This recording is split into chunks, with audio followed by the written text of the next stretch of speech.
босатып қойып алматып екеуің ауысып алыңдар. Жаңағыдай енді жылап отыр, көңіл бөлмегеннен кейін болады, жаңа внимание жетіспей жатыр да, и қарата алмай жатыр. Мен қарап қалам, жылап отыр әлі. Жоқ, Жана ханым, біз сөйлестік не жаңа сыртқа шыққан кезінде. Бәрі жақсы ма? Жоқ. Диана ханым, Оу. мен шындықты айтқаным үшін кінәлі болып қалдым. Его задело то, что мен шындықты айттым. Моля оған қарамайды, оның намысы түсіп қалды. Моля маған ұнайды, бірақ Моля маған қарамайды деген сөздем. Және де маған айтады, сен тағы да Моля маған қарамайды деп айтатын болсаң, мен сенің артыңды ашып беремін деп. Мен артынан шығып кетті ғой. Вроде бы, казалось бы, мені успокоить ету үшін шықты. Бірақ ол үшін емес. Не үшін шықты?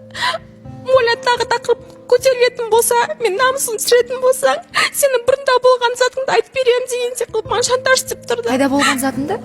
Жана ханым, мүлдем былай емес, вроде мен қазір Айза, мен сені танымай отырмын, серьезно. Это мен сені танымай қалдым. Это я тебя не узнала. Жоқ. Это я тебя не узнала. Шықтық, маған айтады да осыдан, сен Моляға сезімім бар ғой, айтшы, пожалуйста, это. Мен айтам да, Айза, мен осымен 5 эфир отырмын, Рамазан айы.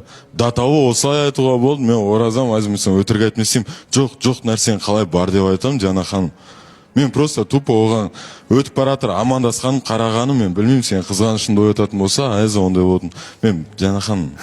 Айза, жеңгешка, жыламаш. Жоқ, просто да, бүгін таңертеңде біз бірімізге прикол ұстап жүрміз, мені жеңге деп ата дейді да, енді мен Сұлтан ағам менің енді бауырым былай айтқанда. Айза, жылама. Енді алдында сендер эфирге шықтыңдар ғой, сол кезде сен айттың ғой, мен Сұлтанға сенем, Сұлтанға доверяю. Мен оған кәдімгідей сеніп қалғам уже, мен таныстықты жалға. Сол кезде егер сенде сомнение болса, сен айтар едің, то что мөлдірге деген бірдеңесі бар деген. Бірақ сен онда айтқан жоқсың ғой. Сол үшін де менің ағама сен деген біледі, айналайын. Бізде жарнамадан кейін бір қатысушы қосылайық жобасынан кетеді және 3 қатысушы жаңа үміткер қабылдайды.